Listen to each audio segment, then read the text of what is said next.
या जो साथी जिनकी डेथ होगी, जिनको हम शहीद कहते हैं, उनकी बेवा आती हैं, वो इतने परेशान है कि खाने के राशन नहीं है। क्यों?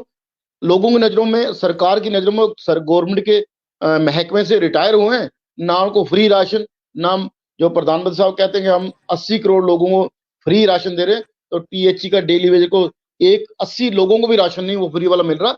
उसका यही कारण है कि वहां जाओ राशन की दुकान पर, वो कहता है आप सरकारी मुलाजिम हो, सरकार के पास जाओ ये कहते हैं आप परमानेंट नहीं हो। तो जाए इंसान तो जाए कहाँ?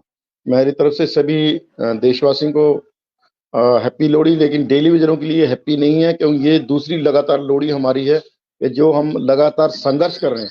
और आज की लोहड़ी की स्पेशली मैं बात ये बताऊं कि आज हमें वेजेस भी नहीं मिली, जो दिसंबर की वेजेस हमें मिलती है जनवरी में, कि हम अपना बच्चों के लिए लोहड़ी का त्योहार अच्छी तरह मना सकें। तो अगर कोई बाहर लोहड़ी मांगने भी आता है तो हम भी दरवाजा बंद कर लेते हैं, बच्चे भी हमारे बेचारे दरवाजा बंद करके अंदर बैठते हैं, क्योंकि हमारे पास पैसे ही नहीं है कि बाहर किसी को लोहड़ी दे सकें।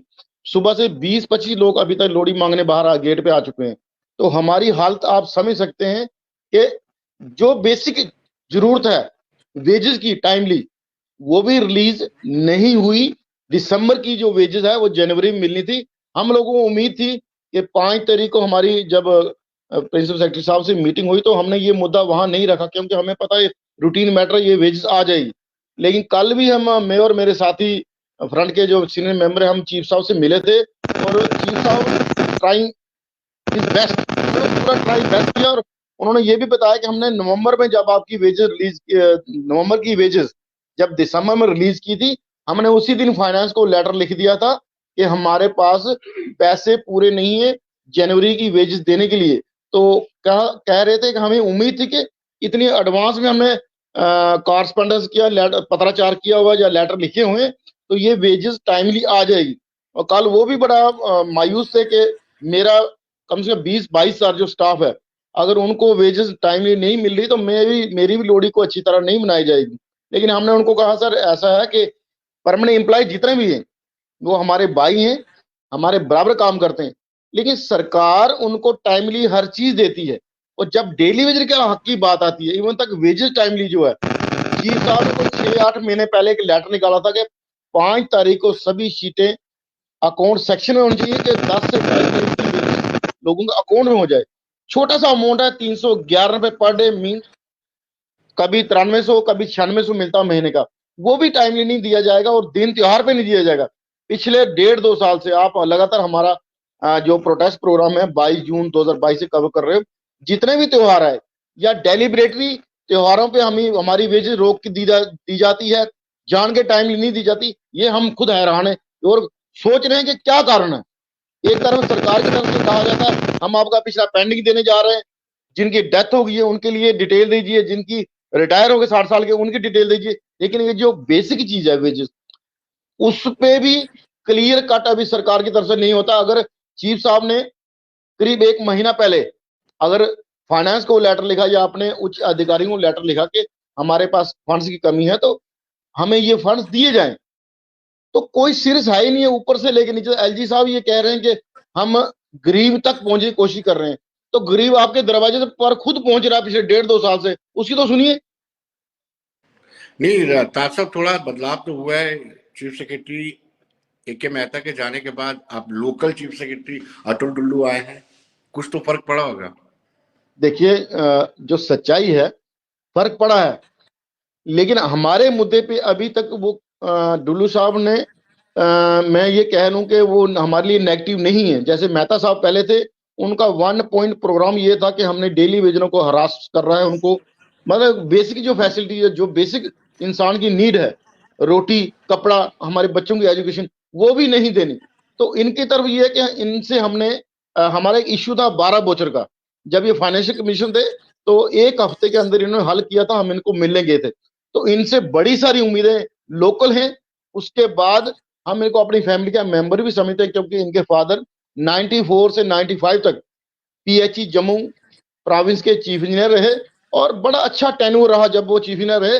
लोग उनसे बड़ा खुश थे, जो भी बात, चाहे वो तब के डेली वेजर थे वो हो या परमानेंट एम्प्लॉयज की प्रॉब्लम हो या इंजीनियर स्टाफ की प्रॉब्लम हो, वो हर चीज को एडवांस में सामने रखे सेक्टर में अपने उच्च अधिकारियों से या इवन तक चीफ मिनिस्टर तक लड़के अपने लोगों का हक लाते थे। तो डुल्लू साहब से हम उम्मीद करें, आज उनके पास कलम की ताकत है, आज वो एलजी साहब के बाद या हमारे एडवाइजर साहब के पास सर्व सब कुछ उनके पास है।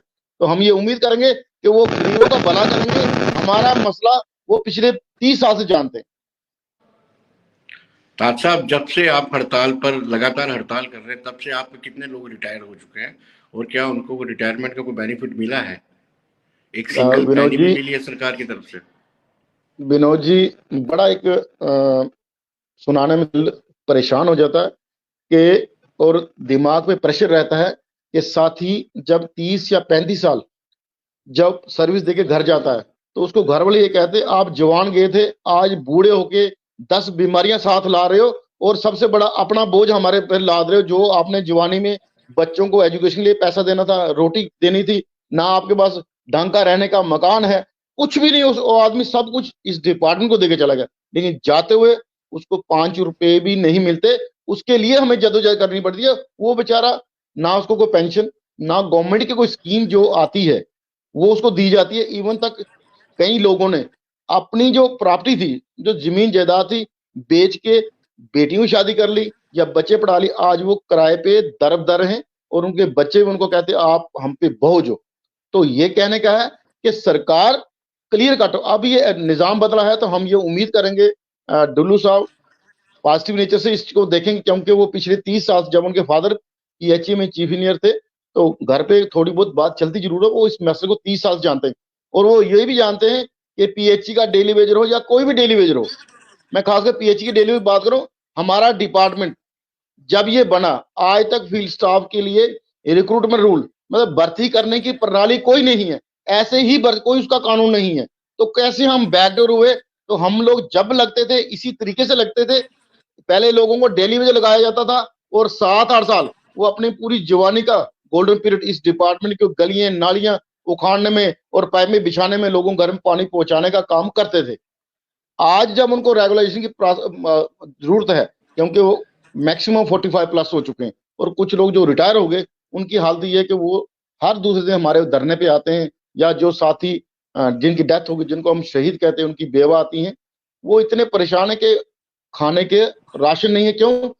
लोगों की नजरों में, सरकार की नजरों में, गवर्नमेंट के महकमे से रिटायर हुए हैं, ना उनको फ्री राशन, ना जो प्रधानमंत्री साहब कहते हैं कि हम 80 करोड़ लोगों को फ्री राशन दे रहे हैं, तो टीएचई का डेली वेज को एक 80 लोगों को भी राशन नहीं वो फ्री वाला मिल रहा।